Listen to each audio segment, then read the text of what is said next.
la noche a nivel nacional. Amigos televidentes, muy buenas noches. Bienvenidos a la noticia en la comunidad de este día martes 11 de abril. ¿Listos para la información? Para este mes de abril se tiene programado el inicio del periodo lectivo 2017-2018 régimen Costa. A continuación, les detallamos el cronograma del ingreso a clases. Cronograma de inicio de clases, régimen Costa, año lectivo 2017-2018. Ingreso 24 de abril para el bachillerato. 25 de abril para octavo, noveno y décimo de educación general básica. 26 de abril, quinto, sexto y séptimo de educación general básica. 27 de abril, segundo, tercero y cuarto de educación básica. 28 de abril, primera de educación básica. 29 de mayo, educación inicial. Durante este feriado de Semana Santa, decenas de agentes de la ATM se desplegarán para el control del tránsito vehicular debido a las distintas procesiones que se llevarán a cabo en Guayaquil. Enseguida les detallamos en dónde y cuántos elementos estarán vigilantes en la urbe porteña. La fe mueve a las masas y también a los elementos de la ATM, que para este feriado de Semana Santa ya cuenta con un plan estratégico para evitar inconvenientes en materia de tránsito. Se desplegarán decenas de elementos para una de las más multitudinarias procesiones, la del Cristo del Consuelo, que en esta ocasión cambiará su ruta. La procesión del Cristo del Consuelo, esa procesión empieza a las 07 horas. Eso involucra pues un nuevo recorrido que es la calle A, las calles Balsas, directamente ingresa al santuario. Estas vías que van a ser recorridos van a estar totalmente cerradas al tránsito vehicular. Estamos desplazando solamente en este servicio alrededor de 90 agentes de tránsito, apoyados por 60 estudiantes que están haciendo el curso, con 15 motos y 10 patrulleros. Sin embargo, la labor de la institución no quedará solo en este evento, pues también resguardarán a los transeúntes que sean partes de las otras caminatas por la fe. Adicional a eso, tenemos también en la tarde la procesión de Estela Mari, que comienza a las 15 horas, que también la vamos a cubrir.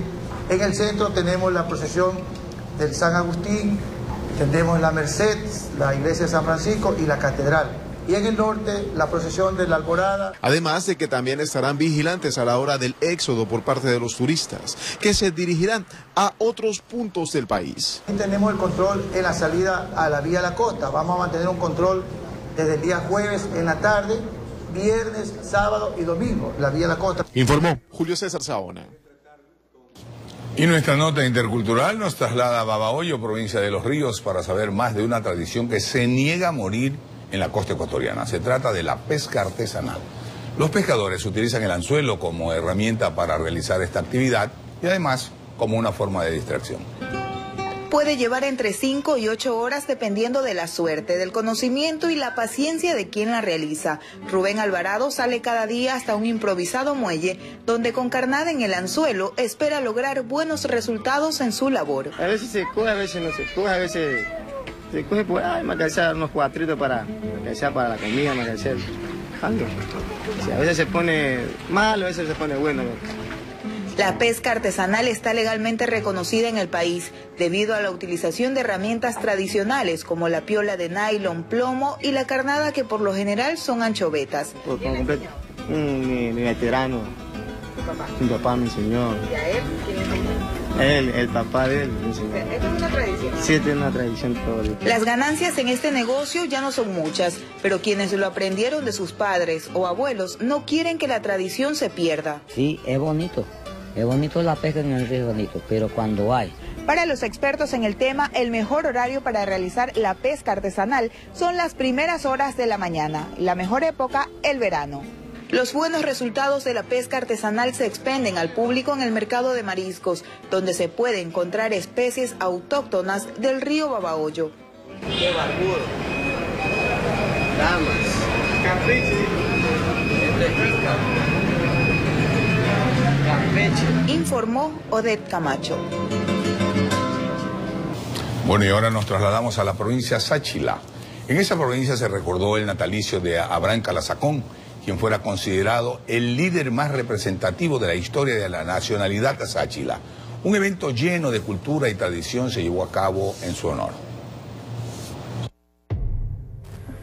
Como el eterno gobernador de la nacionalidad Sáchila, fue recordado Abraham Calasacón el día de su natalicio. Un líder de la nacionalidad y siempre está en nuestros corazones. Quien ha sido un hombre que ha defendido su territorio, su identidad, su cultura, y nos deja un gran legado a nosotros. Este líder, que habría cumplido 107 años, se destacó por defender su territorio, cultura y tradiciones hasta el final. En el consejo de él era de que nos dio, digamos, que debemos seguir como sáchilas, siguiendo, manteniendo nuestras costumbres, nuestras tradiciones, ¿no? Eso fueron incluso las últimas palabras que él dijo en este caso ya al momento de fallecer, digamos así. El nombre e imagen de este luchador es conocido por los dos monumentos que lo representan y la avenida llamada Abraham Calasacón en su honor. Pero este es el primer año que su natalicio se hizo público en la provincia. Nosotros lo hemos venido haciendo como hijo todos los años, pero ahorita ya entonces queremos fortalecer, queremos avanzar, porque Abraham Calasacón en la medicina ancestral fue como es un gran, las personas le conocen mucho por su sabiduría. Como homenaje, varios representantes de la nacionalidad Sáchila, entre ellos los hijos del líder, llevaron a la tumba música y la comida favorita de él, como se acostumbra en esta cultura. Siempre tenemos que dejar la comida ahí, lo que le gustaba. De Abraham Calasacón destacan su legado, que ahora es transmitido a las nuevas generaciones como una forma de preservar la historia sáchila. Desde Santo Domingo informó Gisela Moreira. Con nuestra nota intercultural trasladémonos ahora hasta Loja, ciudad en la que cada año las parroquias de esta urbe se unen para demostrar su cultura. Habitantes de cada uno de los sitios demostraron a los asistentes al evento la variedad de costumbres y tradiciones que buscan mantener y transmitir como una herencia para sus hijos. Las expresiones culturales de las 13 parroquias del Cantón Loja se pusieron de manifiesto a través de una feria artesanal y cultural en la parroquia de Vilcabamba. Artesanas de estas parroquias, a través de sus inteligentes manos, elaboran souvenirs autóctonos de sus pueblos. Sí, hacemos conocer a la gente que nosotros tenemos valor, tenemos capacidad. A través de las danzas, cada uno de estos pueblos, con sus expresiones culturales y movimientos tradicionales, expusieron las costumbres de sus ancestros, y a través de este tipo de acontecimientos se espera perduren en el tiempo. Es ancestral este baile. Yo me siento muy orgullosa de mi tierra, porque ahí es la tradición de comer el cuy. Propios y extraños pudieron evidenciar y disfrutar de una tarde llena de expresión cultural, acontecimiento que es visto en muy pocas oportunidades. Es mi primera vez en Vilcabamba. La verdad es que es súper bonito, muy bonito, me encantó bastante, y el programa, perfecto. Me gustó bastante la danza de la parroquia de Vilcabamba, que son personas que son ya jóvenes, pero muy bien, o sea, súper chévere. Les felicito.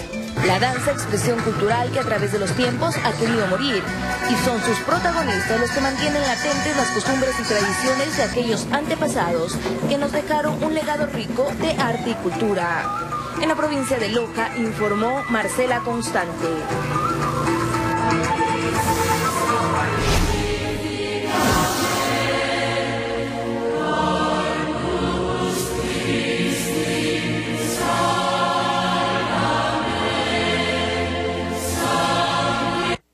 La noticia siempre en la comunidad, en la mañana y en la noche. Continuamos. La capital de Manabí, Puerto Viejo, es cuna de numerosas personalidades en el ámbito cultural del país. A casi un año del terremoto, sus habitantes han dado muestras de solidaridad y arduo trabajo para la recuperación tras esta tragedia.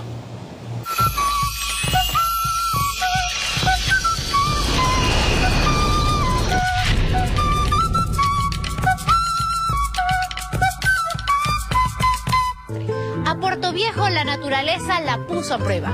Hoy conoceremos su evolución luego del 16A. Una de las ciudades más antiguas de América del Sur, fundada en 1535, es la cuna de grandes personalidades en el ámbito cultural. Distingo a Puerto Viejo como una ciudad hospitalaria, una ciudad que permanentemente está con los brazos abiertos para recibir a todo el mundo. Es una ciudad de gente buena, de gente culta, de gente solidaria, que tiene siempre optimismo y esperanza por mejores días. Actualmente estamos trabajando justamente en que Puerto Viejo recobre ese sitial que tenía en el país de ciudad, de grandes aspiraciones, de gran desarrollo, pero que se ha venido truncando últimamente por múltiples circunstancias. Yo diría que el terremoto nos cogió como un letargo, que estamos un poco dormidos, que estamos un poco, diría, descuidados en lo que era el querer superarnos cada vez más. Considero a nivel personal que esto es una oportunidad que nos ha dado la vida, de este sacudón. Fue un sacudón que nos dio para recobrar toda nuestra energía, para recobrar lo que realmente somos, un pueblo luchador de siempre. Entonces, a partir de esta experiencia tan dura, como que todo el mundo sacó a relucir sus mejores armas, su mejor impulso, y lo está demostrando, que sin ayuda o sin mucha ayuda de afuera, nos hemos levantado de una manera pero grandiosa. Entonces hay un nuevo Puerto Viejo que está comercialmente superándose y sigue superándose, y otro que está dispuesto a seguir superándose. Sin duda alguna que Puerto Viejo se va a convertir dentro de poco en una ciudad maravillosa, por lo que se está planificando y por el empuje de su gente. Bueno, la situación sísmica del Ecuador, para analizarla es necesario entender que el Ecuador es un país altamente sísmico. Precisamente se encuentra dentro del grupo de países que es afectado por el cinturón de fuego. El detalle es que el Ecuador tiene una sismicidad diferente a los países a su alrededor. Por ejemplo, en Perú la sismicidad es constante. Cada 5, cada 10 años hay eventos importantes.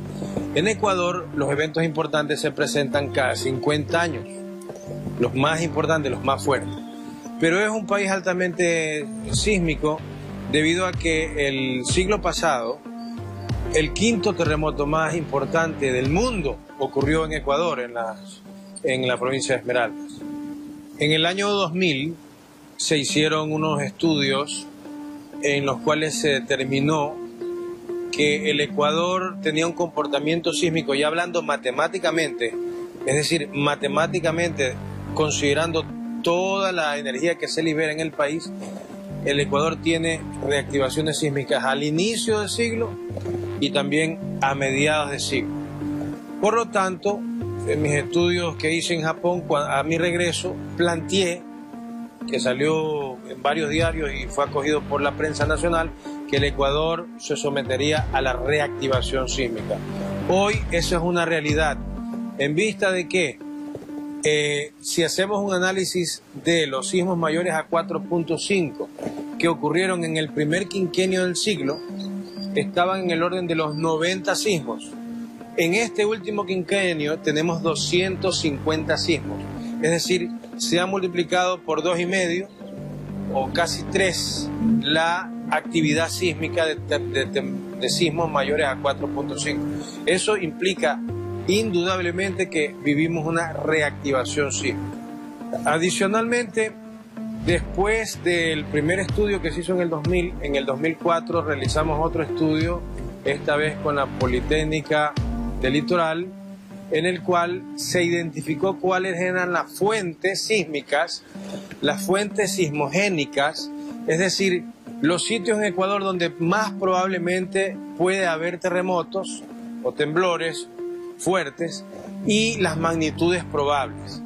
Una de esas fuentes que se identificó gracias a ese estudio utilizando energía liberada fue el terremoto de Manabí, que tenía una magnitud de 7.8, que es precisamente el que acabamos de sentir en abril del 2016. Sobre el tema de la ciclicidad o recurrencia de los terremotos, en el año 1944, Richter, el creador de la magnitud Richter, y Gutenberg, que era el investigador que trabajaba directamente con él, plantearon el concepto de la recurrencia de los terremotos. ¿Qué significa la recurrencia de los terremotos? La técnica indica de que si un terremoto ocurre en una fecha, en un año establecido, ese terremoto va a ocurrir después de un periodo de tiempo que se lo puede establecer matemáticamente.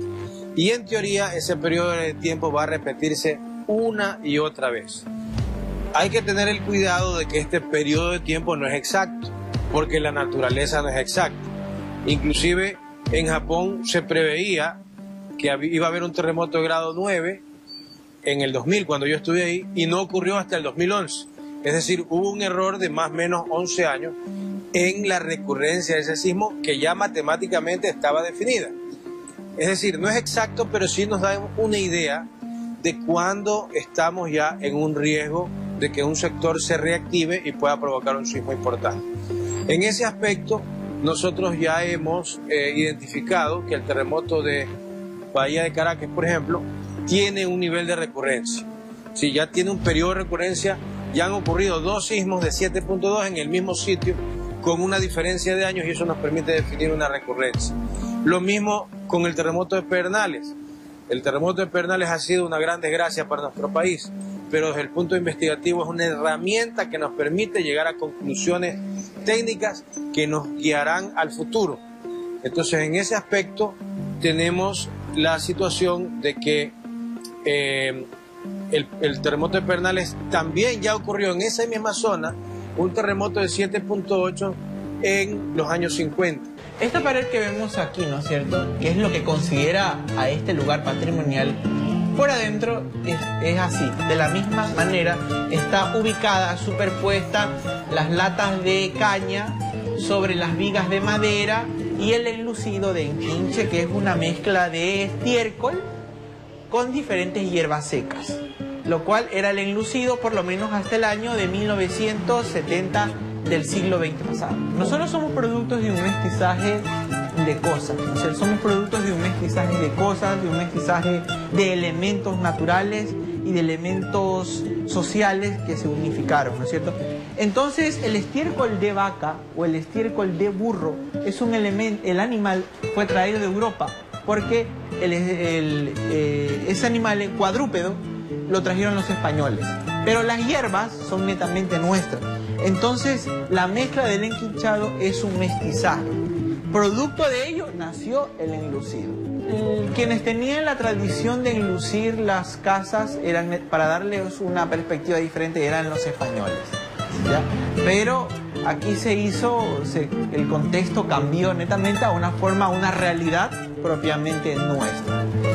Bueno, les podemos comentar un poco de esta casa, iniciando con que es una edificación patrimonial muy simbólica debido a su amplitud arquitectónica y los materiales utilizados.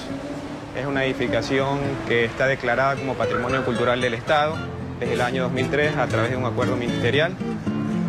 Una edificación emblemática para Puerto Viejo, ubicada en pleno centro histórico, a escasos pasos de la denominada antiguamente Plaza de Armas de Puerto Viejo, hoy conocida como Parque Vicente Amador Flor.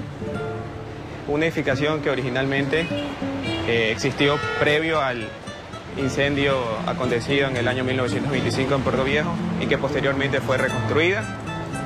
Su carga simbólica, testimonial también es muy importante, dado que aquí funcionó lo que antiguamente se conocía como el Consorcio de Municipalidades del Ecuador, que hoy en día se conoce como AME. Actualmente es la sede regional 4 del Instituto de Patrimonio Cultural, un inmueble de propiedad privada que fue obtenido por el INPC en el año 2013 a través de una declaratoria de utilidad pública y pudo ser intervenido con recursos desde el Estado en el año 2014.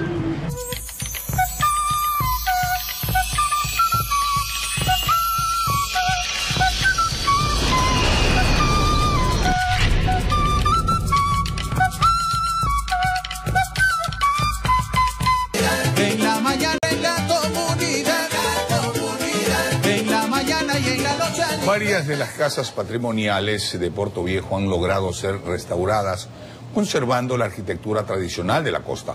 A casi un año del terremoto, sus habitantes continúan trabajando para salir adelante a través de la agroindustria y el turismo.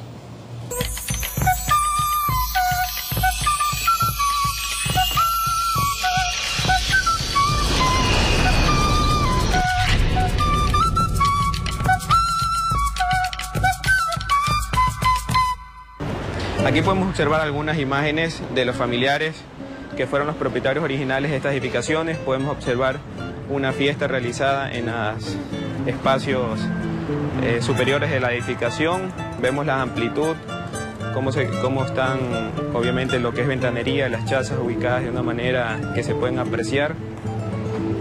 Aquí vemos también un poco la comparación de las instantáneas antes y luego de la intervención. También un retrato de la familia, donde constan con sus hijos, obviamente, los propietarios originales, que eran Osvaldo Cesario y la señora Sara Cedeño de Vélez. Y aquí podemos observar otra imagen también de cómo estaba la casa antes de la intervención, en el año 2013. Y además en el año 2015, que fue finalmente cuando ya nosotros lo ocupamos. El proceso de intervención de la casa comenzó en el año, a finales del 2014, y se pudo ya obtener la casa rehabilitada en el año 2015. Es una casa característica de sus espacios, sobre todo, ¿no? La morfología, el tipo de espacios que siempre se han concebido en arquitectura tradicional de la costa ecuatoriana. El característico portal, que es un espacio emblemático también, muy usado en estos centros urbanos de la costa. Podemos citar también una pequeña intervención que se ha hecho en los actuales momentos, que justamente es para transparentar una exhibición que tenemos denominada Memoria entre Manos, que es lo que quiere también el instituto. Una de las misiones es poder abrir y aperturar todos los espacios que puedan difundir el patrimonio cultural. Entonces se optó por colocar estas transparencias para que la gente pueda visibilizar y no tener únicamente estas sedes cerradas, sino abiertas al público para su difusión. En el año 2015, el gobierno nacional expidió lo que se llama una norma sísmica, una norma de diseño para estructuras. Esa norma la tenemos desde el año 2015. Quiere decir que estructuras previas al año 2015, algunas sí cuentan con una norma, porque esta norma es una adaptación de una norma extranjera, y esa norma extranjera ya se venía utilizando varios años. Entonces sí hay estructuras diseñadas con una norma hace varios años, pero como no había una obligación legal que nos indicaba cómo diseñar, cada diseñador hacía como le parecía. Y entonces en esa situación hay mucho riesgo. Las estructuras previas al 2015, inclusive las del 2015, porque la norma se empieza a aplicar después del 2015, estas estructuras anteriores tienen esta situación de que no hay una definición de cómo fueron diseñadas, sino que es la opinión del técnico que las diseñó. El técnico puede tener un criterio o tener otro criterio, y a la final están diseñadas así. Entonces tenemos el primer inconveniente de las estructuras antiguas, inclusive hasta las actuales, pero tenemos en Ecuador el problema de que las estructuras no tienen una norma de diseño. Estas estructuras no están perdidas, sino que pueden ser reforzadas. Una de las soluciones es reforzar esas estructuras, y ya con la norma que tenemos, más los nuevos elementos que se utilizan para proteger estructuras de terremoto, se puede hacer un reforzamiento de estructuras a todas las estructuras del Ecuador, y eso es necesario hacerlo, es importantísimo hacerlo.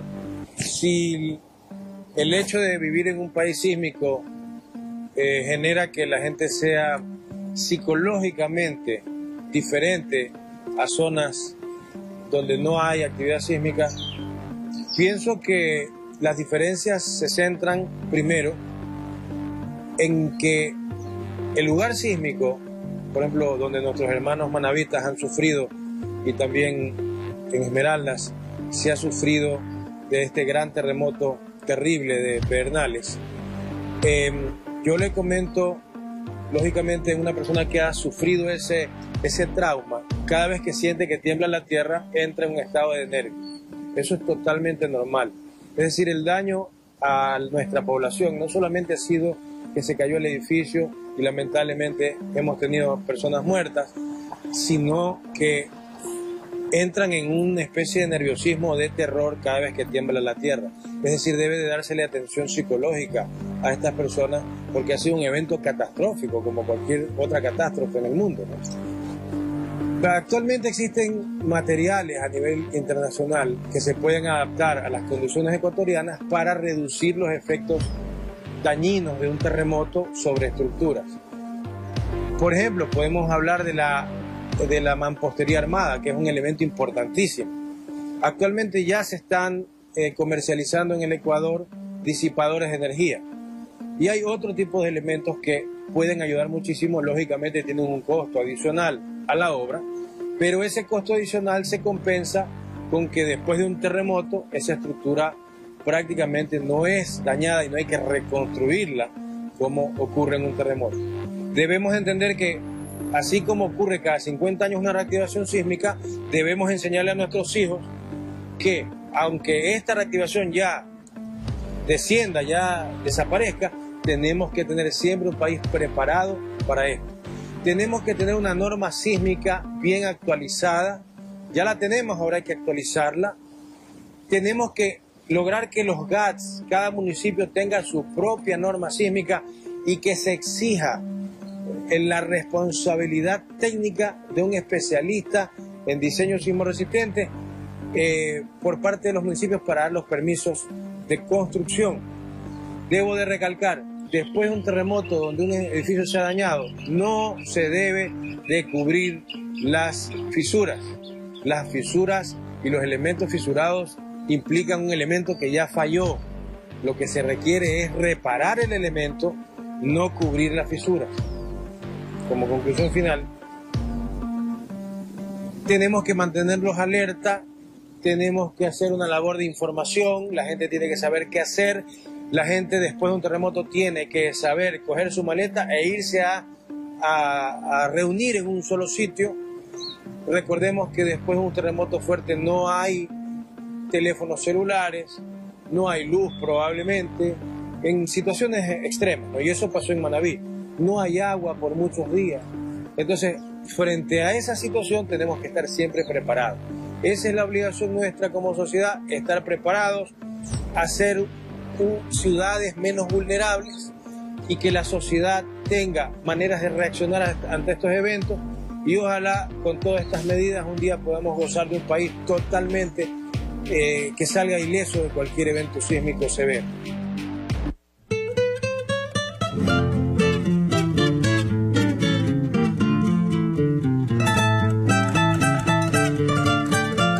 Aquí la naturaleza fue pródiga y nos regaló tantos entornos naturales de primera calidad. La producción aquí es maravillosa.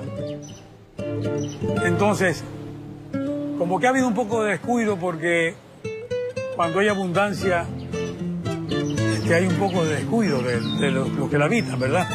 Pero ya les digo, este fenómeno natural, este terremoto sirvió para darnos cuenta cuánto tenemos y cuánto podemos aprovechar de eso que tenemos. Entonces estamos dispuestos a partir de ahora darle valor agregado a nuestras cosas. Primero a los recursos naturales. En segundo lugar, al talento de nuestras personas, de nuestra gente, que es maravilloso. O sea, nuestra gente está ahora aprovechando el mínimo espacio posible para hacerlo productivo. Entonces en su momento tendremos fincas vacacionales, en su momento tendremos un gran balneario como Crucita que estamos proyectando a convertirlo pues en un balneario de primer orden, con servicios básicos de primera, una infraestructura hotelera de primera. Luego también estamos desarrollando la agroindustria, que dentro de poco será importantísimo. Le estamos dando algunos espacios públicos para la ciudad, parques, sitios de concentración masiva y que el turista pueda venir y quedarse en Puerto Viejo, ¿verdad? Se están desarrollando algunos proyectos médicos en Puerto Viejo, hospitalarios, para que Puerto Viejo se convierta en una potencia en cuanto a servicios de salud. Entonces, con todo ese entorno, créanmelo, y sumado a la calidad y la calidez de su gente, estoy seguro que Puerto Viejo será el punto de encuentro de todo aquel que quiera tener una vida saludable, una vida cordial, una buena vida. Estoy segurísimo que a eso apunta Puerto Viejo, a ser una ciudad de la cordialidad, donde se pueda vivir perfectamente bien.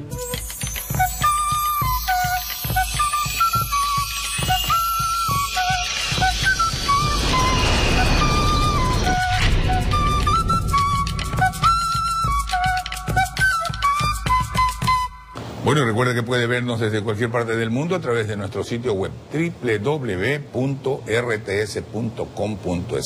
RTS más cerca de ti. Gracias por habernos acompañado. Si Dios lo permite, estaremos más luego junto a ustedes. No olviden, 6:30 en punto de la mañana iniciamos nuestra primera emisión informativa. Gracias. Hasta tanto, descansen. Buenos días. La noticia siempre en la comunidad. En la mañana y en la noche a nivel